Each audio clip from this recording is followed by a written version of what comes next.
So for the book review, I decided to do it on the BFG, a classic children's book written by Roald Dahl.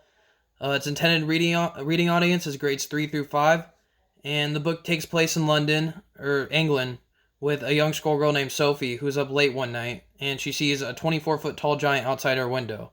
She freaks out and runs to her bed, only to have the giant snatch her right out and take her to his faraway land where she's sure she will be eaten. She's all but given up hope when suddenly the giant gives off a whole new attitude that he's not going to do any such thing. He's absolutely disgusted by eating humans and he only eats vegetables that grow in his homeland. She's relieved for a moment, but then he explains to her that he lives with 9 other giants who, if they do see her, will eat her on sight. So one day, she's hanging out with the BFG and she overhears that the giants are going to go off to England to eat about 20 little kids, is what she hears. She's dismayed by this, and she's like, you know what? We have to do something. This isn't okay. We have to stop them. So the BFG, he's only 24 feet tall. These guys are 50 feet. They have to come up with a plan that's going to outsmart them. The BFG's job is actually to catch dreams, and what he does is he goes to England every night to blow a dream into a child's ear. So that the plan they come up with is to blow this dream into the Queen of England's ear. She gets this dream. She's freaked out, obviously, and she sees Sophie sitting on the windowsill, which was the end of her dream. So she believes everything, and she decides to let the BFG run an attack on the other 9 giants while they're sleeping, with him running point, and they end up actually raiding the giants and capturing all of them, with the BFG outsmarting the biggest one.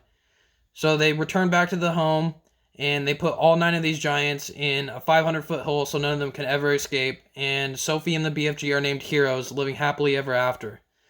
The theme that I really like in this book is that you don't have to be like everyone else. The BFG, he knows that eating humans is wrong, and he's not going to do it just to fit in and be friends with these other giants. He simply refuses to, and that's something I can admire. The storytelling elements in this book are amazing for a children's book. The author's really smart in how he makes the BFG kind of uneducated. He knows English, but he's always mixing up his words, mixing up his sayings. That kind of gives off a comedic vibe towards his childhood audience. Another thing he really likes is he's really good with his twists, and they're ironic, they're funny. My favorite part is at the end, the BFG becomes an author and writes his own book. And in this ending, he ends up writing his biography, but he's too modest to put his name on it, so he goes under a different name. And in this ending, they're like, oh, so what happened to this book? Well, you just read it. That's the book. So it's kind of a big joke on the audience. It's pretty good. For the second part of this project, what I really liked, kind of another theme that they expressed, was you can't just judge someone off the first time you meet them. Like, there's more that meets the eye. You can't judge a book by its cover.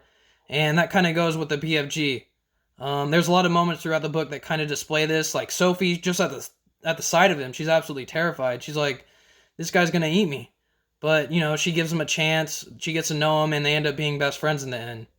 Another thing that I thought played really well was with how everyone thought that he was just kind of dumb, like he wasn't smart, when in fact he's absolutely an intelligent creature.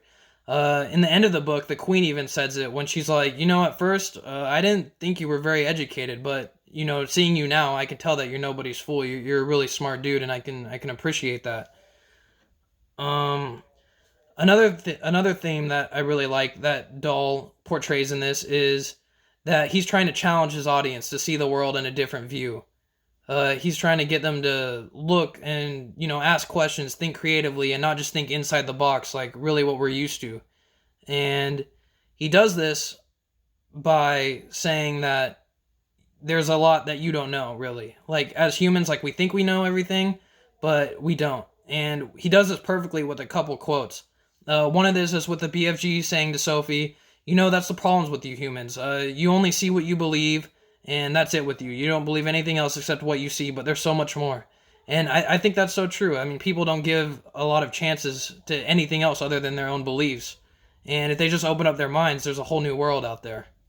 And another scene that I really like is when they're flying with the captain.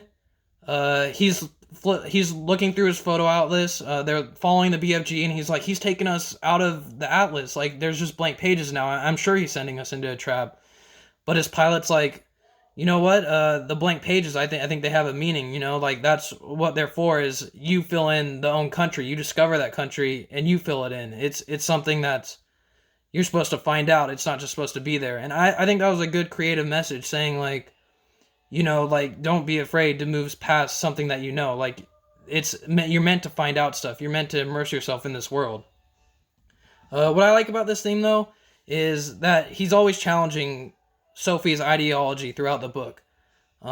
He does this with multiple scenes, as I've just mentioned, the seeing with your eyes, and really teaching her that there's a whole new world, and that she doesn't know this world that she lives in as well as she thinks, and that there's always more she can learn.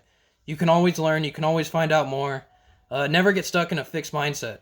Always be looking to learn, and eventually you'll find out some great things. If you don't do this, you're going to miss out on a lot of great stuff. And I think that's just what he's really trying to challenge his audience to do, is to put themselves out in the world and find out some great things before it's too late, before they die, obviously, because you don't want to miss out on life.